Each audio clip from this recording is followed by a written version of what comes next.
Devarim chapter 33.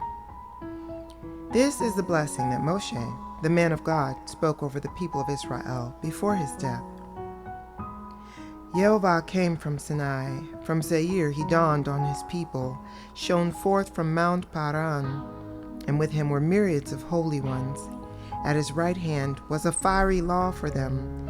He truly loves the peoples. All his holy ones are in your hand, sitting at your feet. They receive your instruction. The Torah Moshe commanded us as an inheritance for the community of Yaakov. Then a king arose in Yeshurun. When the leaders of the people were gathered, all the tribes of Israel together. Let Reuven live and not die out, even though his numbers grow few. Of Yehuda he said, Hear, Yehovah, the cry of Yehuda. Bring him in to his people. Let his own hands defend him.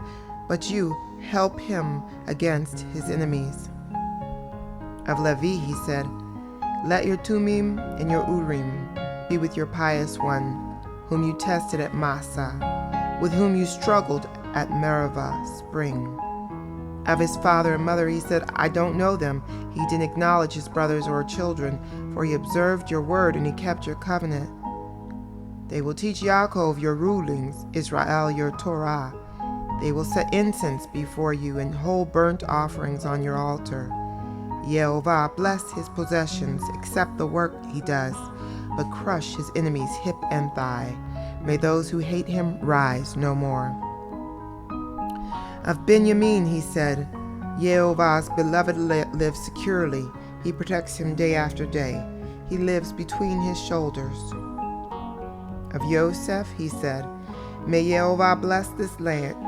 May Yehovah bless his land with the best from the sky, for the dew, and for what comes from the deep beneath, with the best of what the sun makes grow, with the best of what comes up each month, with the best from the mountains of old, with the best from the eternal hills, with the best from the earth and all that fills it, and the favor of him who lived in the burning bush.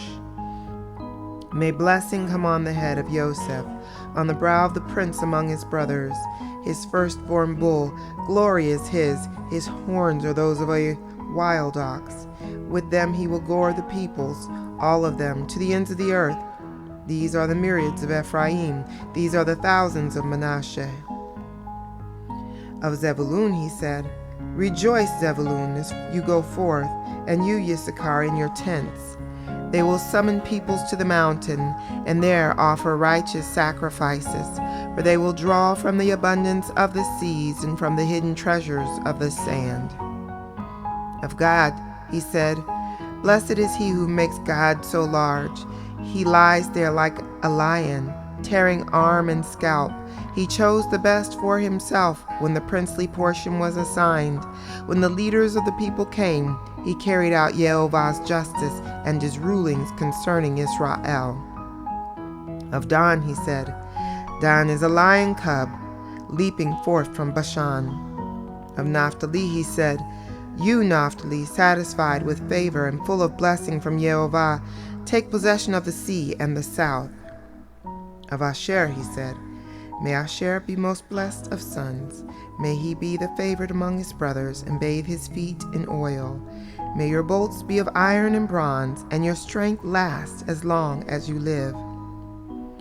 Yeshurun, there is no one like God, riding through the heavens to help you, riding on the clouds in his majesty. The God of old is a dwelling place, with everlasting arms beneath.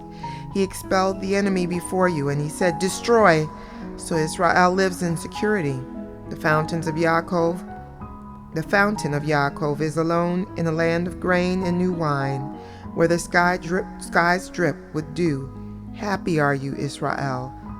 Who is like you, a people saved by Yehovah, your defender helping you in your sword of triumph? Your enemies will cringe before you, but you will trample down their high places.